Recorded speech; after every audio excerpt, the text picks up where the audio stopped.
आज हम पढ़ेंगे पेज नंबर 45 यानी 45। जैसा कि रामू के कारण क्या हो जाता है, तुलसी मेहतो के परिवार का बंटवारा हो जाता है। रामू और उसकी पत्नी अलग रहते हैं, तुलसी मेहतो उसकी पत्नी और सुभागी अलग रहते हैं। तो जो सुभागी रहती है इस बंटवारे का कारण क्या मानती है, स्वयं को मानती है। तो वो कहती है कि मैं अलग रह लूंगी, आप बंटवारा मत करो, यानी इस कलंक के साथ मैं नहीं रह सकती। मैं मेहनत मजदूरी करके कैसे भी करके अपना गुजारा कर लूंगी। Page number 45। तुलसी ने कहा, बेटी हम तुम्हें न छोड़ेंगे चाहे संसार छूट जाए। रामू का मैं मुंह नहीं देखना चाहता, उसके साथ रहना तो दूर रहा, जो कपूत हो गया उसका क्या लेना देना। बंटवारा होते ही मेहतो और लक्ष्मी को मानो पेंशन मिल गई। पहले तो दोनों सारे दिन सुभागी के मना करने पर भी कुछ न कुछ करते ही रहते थे, पर अब उन्हें पूरा विश्राम था। यानी कि बंटवारा होते ही लक्ष्मी और मेहतो क्या अब सुभागी के साथ रहने लगे। पहले तो थोड़ा बहुत काम कर भी लेते थे, लेकिन बंटवारे के बाद से जो सुभागी है अपने माता पिता से कुछ भी काम नहीं करवाती थी। सारा काम क्या करती थी, वह स्वयं ही करती थी। पहले दोनों दूध घी को तरसते थे। सुभागी ने कुछ रुपए बचाकर एक भैंस ले ली। बूढ़े आदमियों की जान तो उनका भोजन है, अच्छा भोजन न मिले तो वे किस आधार पर रहे। चौधरी ने बहुत विरोध किया, कहने लगे घर का काम यूं ही, यह क्या कम है कि तुमने यह नया झंझट ले लिया। सुभागी उन्हें समझाते हुए कहती है, दादा दूध के बिना मुझे खाना अच्छा नहीं लगता है, इसलिए मैंने क्या खरीद ली है, भैंस खरीद ली है। उसने कुछ रुपए अपने पास बचाकर रखे थे। लक्ष्मी ने हंसकर कहा, बेटी तुम झूठ कब से बोलने लगी, कभी दूध हाथ से तो छूती नहीं हो, खाने की कौन कहे, सारा दूध हम लोगों के पेट में ही ठूस देती हो। यानी जो भैंस खरीदी थी उसने किसके लिए खरीदी थी, अपने माता पिता के लिए ही खरीदी थी, ताकि उस दूध क्या करे, अपने माता पिता को अच्छी सेहत के लिए उन्हें वो दूध पिला सके, ताकि उनकी सेहत बनी रहे अच्छी तरह से। गांव में जहां देखो सबके मुंह से सुभागी की तारीफ यानी प्रशंसा होने लगी। क्या ये लड़की नहीं क्या है, देवी है, दो मर्दों का काम भी करती है, यानी घर का काम भी करती थी, खेती बाड़ी का काम भी सारा सुभागी ही करती थी। उस पर माँ बाप की सेवा भी किए जाती है। सज्जन सिंह तो कहते हैं ये उस जन की क्या है, देवी है। यानी गांव के लोग कहते थे ये लड़की नहीं क्या है, एक देवी है। मगर शायद मेहतो को ये सुख बहुत दिन तक न भोगना न लिखा था। 7-8 दिन से मेहतो को जोर का ज्वर यानी बुखार चढ़ा हुआ है। देह पर कपड़े का तार भी नहीं रहने देते, देह यानी शरीर पर एक कपड़ा भी नहीं रहने देते, यानी उन्हें बहुत तेज क्या हुआ था, बुखार आ गया था। लक्ष्मी पास बैठी रो रही है, सुभागी पानी लिए खड़ी है। अभी एक क्षण पहले मेहतो ने पानी मांगा था, पर जब तक वह पानी लाए तब तक उनके हाथ पांव एकदम ठंडे, यानी उनका शरीर कैसा हो गया था, एकदम ठंडा हो गया था। सुभागी उनकी ये दशा यानी हालत देखते ही रामू के घर गई और बोली, भैया चलो देखो आज दादा ने जाने कैसे हुए जाते हैं, 7 दिन से ज्वर नहीं उतरा। यानी 7 दिन से उसको क्या आ रहा है, बुखार आ रहा है। जब देखा कि उसके पिताजी की क्या है, तबीयत ज्यादा खराब हुई दिखती है, तो सुभागी किसके पास, मैं तो रामू के पास जाती और कहती है कि देखो आज दादा की तबीयत क्या है, ज्यादा खराब हो रही है और उन्हें 7 दिन से क्या नहीं उतरा, उनका बुखार नहीं उतरा है। रामू ने चारपाई पे लेटे लेटे कहा, तो क्या मैं डॉक्टर हकीम हूं कि देखने चलूं, जब तक अच्छे थे तब तक तो तुम उनके गले का हार बनी हुई थी, अब जब मरने लगे तो मुझे बुलाने आई हो। उसी वक्त दुल्हन अंदर से निकल आई और सुभागी से पूछा, दादा को क्या हुआ है दीदी। सुभागी के पहले रामू बोल उठा, हुआ क्या है, अभी कोई मरे थोड़े ही जाते हैं। सुभागी ने फिर उससे कुछ न कुछ कहा, सीधे सज्जन सिंह के पास गई। उसके जाने के बाद रामू हंसकर स्त्री से बोला, त्रिया चरित्र इसी को कहते हैं। त्रिया यानी स्त्री का चरित्र, यानी किसी परिस्थिति के कारण क्या है, कोई अपना चालाकी दिखाना, कोई दिखाना, तो स्त्री। इसमें त्रिया चरित्र की कौन बात है, तुम चले क्यों नहीं जाते। रामू, मैं नहीं जाने का, जैसे उसे लेकर अलग हुए थे वैसे उसे लेकर रहे, मर भी जाए तो न जाऊं। स्त्री हंसकर, मर जाएंगे तो आंख देने तो जाओगे, तब कहाँ भागोगे। रामू, कभी नहीं, सब कुछ उनकी प्यारी सुभागी ही कर लेगी, यानी उनका अंतिम संस्कार करने तो जाओगे, लेकिन रामू क्या कहता है कि वो मर जाएंगे तब भी मैं उनका अंतिम संस्कार नहीं करूंगा, सुभागी क्या करेगी, उनका अंतिम संस्कार करेगी। स्त्री, तुम्हारे रहते वह क्यों करने लगी। रामू, जैसे मेरे रहते उसे लेकर अलग हुए और कैसे।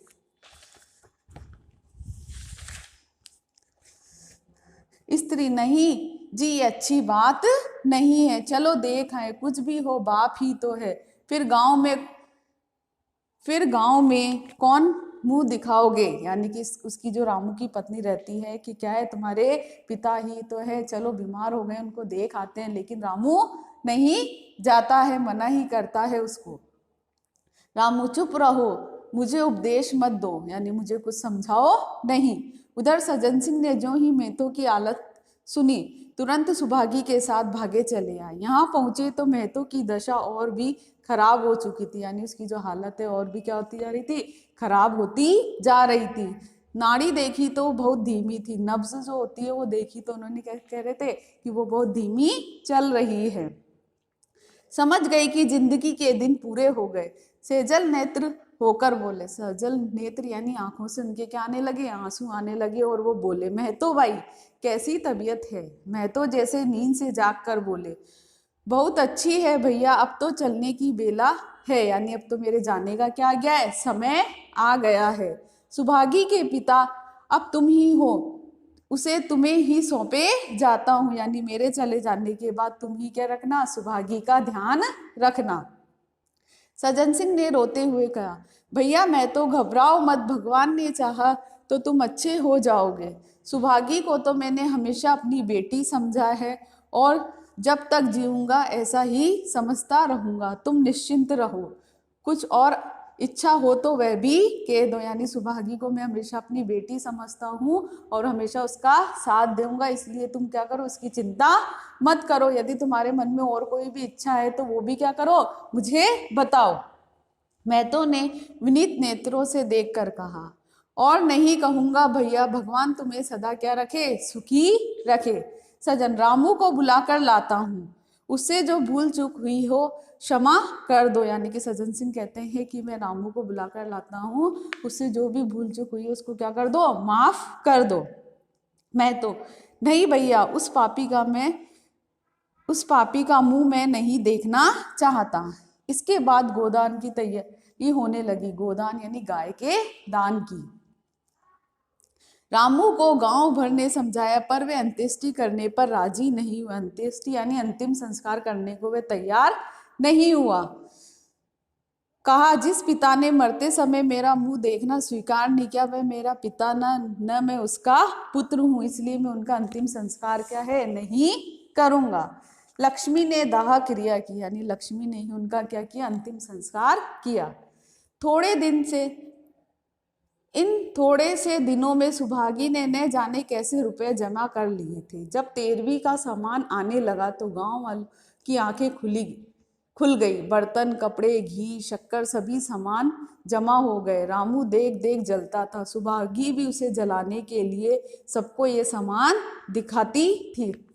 यानी कि जो तुलसी महतो था उसका अंतिम संस्कार भी किसने किया, सुभागी ने ही किया। उसने जैसे तैसे मेहनत मजदूरी करके थोड़े रुपए बचा लिए, तो जो अपने पिताजी की क्या है, 13वीं करती है और उसके लिए वो सारा सामान लाती, तो सामान को देखकर रामू जलता है। सुभागी उसे जलाने के लिए लोगों को बार बार क्या दिखाती है, वो सामान दिखाती है।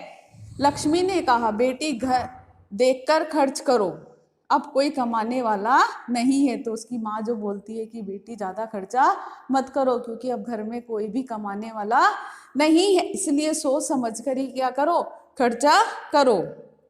सुभागी बोली, बाबूजी का काम तो धूमधाम से ही होगा, अम्मा चाहे घर रहे या जाए, बाबूजी फिर थोड़े ही आएंगे। मैं भैया को दिखा देना चाहती हूँ कि अबला क्या कर सकती, यानी कि मैं रामू को दिखा देना चाहती हूँ कि एक स्त्री भी सब काम कर सकती है।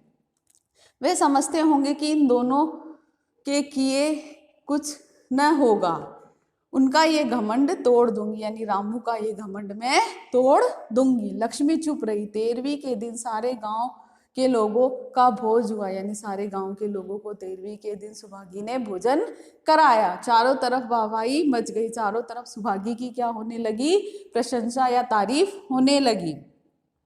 पिछले पहर का समय था, लोग भोजन करके चले गए। लक्ष्मी थककर सो गई थी, केवल सुभागी बची हुई थी चीजें उठा उठा कर रख रही थी कि ठाकुर सज्जन सिंह ने आकर कहा, अब तुम भी आराम करो बेटी, सवेरे ये सब काम कर लेना। सुभागी ने कहा, अभी थकी नहीं हूँ दादा। आपने जोड़ लिया कुल कितने रुपए खर्च हुए, यानी कि टोटल जो इस अपने पिता की 13वीं की थी उसमें वो कहती है, सज्जन सिंह से कहती है कि आपने सारा खर्चा जोड़ लिया कि कितने रुपए खर्च हुए हैं। सज्जन, वह पूछकर क्या करोगी बेटी। सुभागी, कुछ नहीं, यूं ही। सज्जन, कोई 3000 रुपये होंगे। सुभागी ने सकुचाते हुए कहा, मैं इन रुपयों की देनदार हूँ, यानी कि जब सज्जन सिंह ने उसे बताया कि कितने 3000 रुपये खर्च हुए होंगे, तो सुभागी कहती है कि मैं क्या है ये 3000 रुपये तुम्हें लौटा दूंगी। यहाँ पे पेज नंबर 48, यानी कि जो सुभागी के जो पिताजी उसकी 13वीं में कुल कितने 3000 रुपये खर्च हुए थे, तो सज्जन सिंह से सुभागी कहती है कि ये 3000 रुपये मैं आपको लौटा दूंगी। Page number 48। तुमसे तो मैं मांगता नहीं, मैं तो मेरे मित्र और भाई थे, यानी सज्जन सिंह मुझसे कहते हैं कि मैं तुमसे रुपए नहीं मांगता हूँ। जो तुलसी महतो थे वो मेरे मित्र भी थे और एक भाई के जैसे भी थे। उनके साथ कुछ मेरा भी तो धर्म है, यानी मेरा भी तो कोई कर्तव्य बनता है। आपकी यह दया कम है कि मेरे ऊपर इतना विश्वास किया, मुझे कौन 3000 रुपये देता। यानी सुभागी उनसे कहती है कि आपकी ये कृपा ही काफी है कि आपने मुझ पर विश्वास किया और मुझे 3000 रुपये दिए। पति के देहांत के बाद से लक्ष्मी का दाना पानी भी छूट गया, यानी लक्ष्मी ने भी खाना पीना छोड़ दिया। सुभागी के आग्रह पर चौके में जाती मगर कोरकंठ नीचे न उतरता, यानी सुभागी उनसे विनती करती तो चौके यानी रसोई में जाती, लेकिन उनके एक भी निवाला उनके गले से नहीं उतरता था। 50 वर्ष हुए, एक दिन भी ऐसा नहीं हुआ कि पति के बिना खाए खुद खाया हो। अब उस नियम को कैसे तोड़े, इसलिए उसके गले से एक भी निवाला नीचे नहीं उतरता था। बार बार उसे अपने पति की ही याद आती थी। आखिर उसे खांसी आने लगी, दुर्बलता ने जल्द ही खाट पर डाल दिया, यानी कमजोरी ने वह खाट पकड़ लिया, अब उससे चला फिरा भी नहीं जाता था। सुभागी अब क्या करे। ठाकुर साहब के रुपए चुकाने के लिए दिलो जान से काम करने की जरूरत थी, यानी उनके सज्जन सिंह के 3000 रुपये चुकाने के लिए उसको बहुत काफी मेहनत मजदूरी करनी थी। यहाँ माँ बीमार पड़ गई, अगर बाहर जाए तो माँ अकेली रहती है, यानी कि यदि वो काम करने जाएगी तो उसकी माँ का ध्यान कौन रखेगा। उनके पास बैठे तो बाहर काम कौन करे। माँ की दशा देखकर सुभागी समझ गई कि इनका अंतिम समय भी आ पहुंचा है। महतो को भी तो यही ज्वर था, यानी जब उसकी माँ की हालत देखकर सुभागी समझ जाती है कि माँ का भी क्या गया है, अंतिम समय आ गया। जिस तरह उसके पिता यानी तुलसी महतो को बुखार चढ़ा था, उसी तरह उसकी लक्ष्मी को भी वही बुखार चढ़ा है। गांव में और किसे फुर्सत थी कि दौड़ धूप करता। सज्जन सिंह दोनों वक्त आते थे। लक्ष्मी की दशा बिगड़ती जा रही थी, यहाँ तक कि 15वें दिन वह भी संसार से विदा ले गई, यानी कि उसके 15वें दिन उसको भी क्या हो गई, वो इस संसार से चली गई। अंतिम समय रामू आया और उसके पैर छूना चाहता था, पर लक्ष्मी ने उसे ऐसी झिड़की दी कि वह उसके समीप न जा सका। सुभागी को उसने आशीर्वाद दिया, तुम्हारे जैसी बेटी पाकर तर गई, मेरा क्रियाक्रम तुम ही करना। मेरी भगवान से यही प्रार्थना है कि अगले जन्म में भी तुम मेरी कोख से ही जन्म लो। यानी अंत समय में जो वह सुभागी को आशीर्वाद देती है कि मैं तुम्हारी जैसी बेटी पाकर क्या हो गई, तर गई, यानी धन्य हो गई।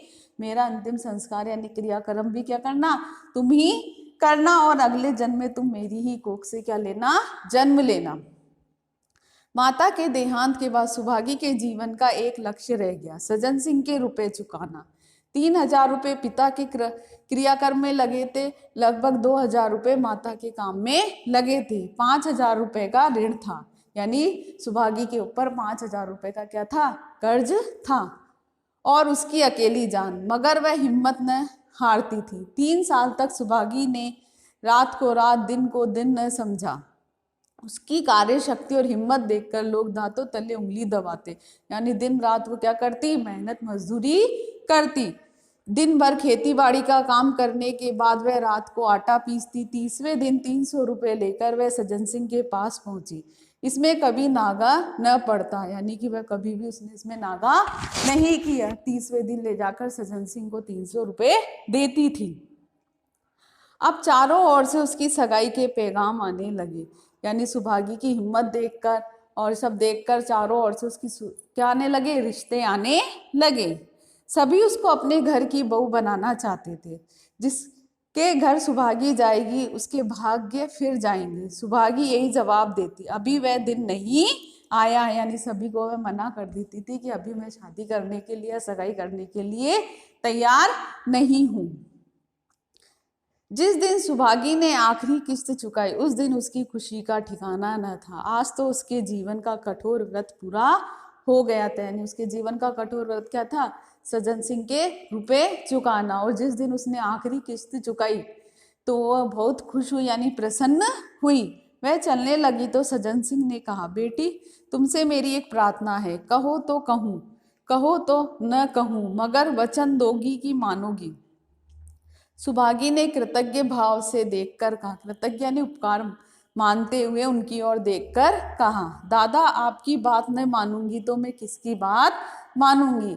मेरा रोम रोम आपका क्या है, गुलाम है, क्योंकि आपने ही मेरी क्या है, मुसीबत के समय मेरी सहायता की थी, इसलिए मैं आपकी क्या हूँ, कर्जदार हूँ। सजन अगर तुम्हारे मन में यह भाव है तो मैं कहूँगा, मैंने अब तक तुमसे इसलिए नहीं कहा कि तुम अपने को मेरा देनदार समझ रही थी। अब रुपए क्या हो गए, चुकते हो गए, यानी तुमने कर्ज चुका दिया है। मेरा तुम्हारे ऊपर कोई एहसान नहीं है। बोलो कहूँ। सुभागी आपकी जो आज्ञा हो। सजन देखो इनकार न करना, नहीं तो मैं फिर तुम्हें अपना मुंह न दिखाऊंगा, यानी कि यदि तुमने मना कर दिया तो मैं कभी भी तुम्हें अपना चेहरा नहीं दिखाऊंगा। सुभागी क्या आज्ञा है। सज्जन सिंह मेरी इच्छा है कि तुम मेरे घर की बहू बनकर मेरे घर को पवित्र करो। मैं जात पात में विश्वास करता हूँ, मगर तुमने मेरे सारे बंधन तोड़ दिए हैं। मेरा लड़का तुम्हारे नाम का पुजारी है, तुमने उसे देखा है, बोलो मंजूर करती। यानी सज्जन सिंह उसके सामने अंत में प्रस्ताव रखते हैं कि क्या तुम मेरे घर की बहू बनकर मेरे घर को क्या कर दो, पवित्र कर दो। पहले मैं क्या करता था, जाति पाति के बंधन में विश्वास करता था, लेकिन तुमने यानी जब से मैंने तुम्हें देखा है तुमने मेरे सारे बंधन को क्या कर दिया, तोड़ दिया। यानी अब मैं जाति पाति का कोई भेदभाव नहीं करता हूँ। मेरा लड़का भी तुम्हें क्या करता है, पसंद करता है। बोलो ये मंजूर करती हो। सुभागी दादा इतना सम्मान पाकर मैं पागल हो जाऊंगी। सजन तुम्हारा सम्मान भगवान कर रहे हैं बेटी, तुम साक्षात भगवती का अवतार हो, यानी तुम साक्षात क्या हो, एक देवी हो। सुभागी मैं तो आपको अपना पिता समझती हूँ, आप जो कुछ करेंगे मेरे भले के लिए ही करेंगे, यानी कि मैं अब तुम्हें अपने पिताजी के समान समझती हूँ। आप जो मेरे बारे में सोचेंगे तो हमेशा अच्छा ही सोचेंगे। आपका हुक्म कैसे टाल सकती हूँ, यानी आपकी आज्ञा कैसे टाल सकती हूँ। सज्जन सिंह ने उसके माथे पर हाथ रखकर कहा, बेटी तुम्हारा सुहाग अमर हो, तुमने मेरी बात रख ली, मुझसा भाग्यशाली संसार में और कौन होगा। यानी कि सुभागी क्या है, जो सज्जन सिंह उसके सामने प्रस्ताव रखते हैं उसको स्वीकार कर लेती है। तो सज्जन सिंह कहते हैं कि संसार में मुझसा भाग्यशाली और कोई नहीं है, यानी वो अपने आप को बहुत भाग्यशाली समझते हैं कि सुभागी उनके घर की क्या बनती है, बहू बनती है। ये था पाठ 7 सुभागी।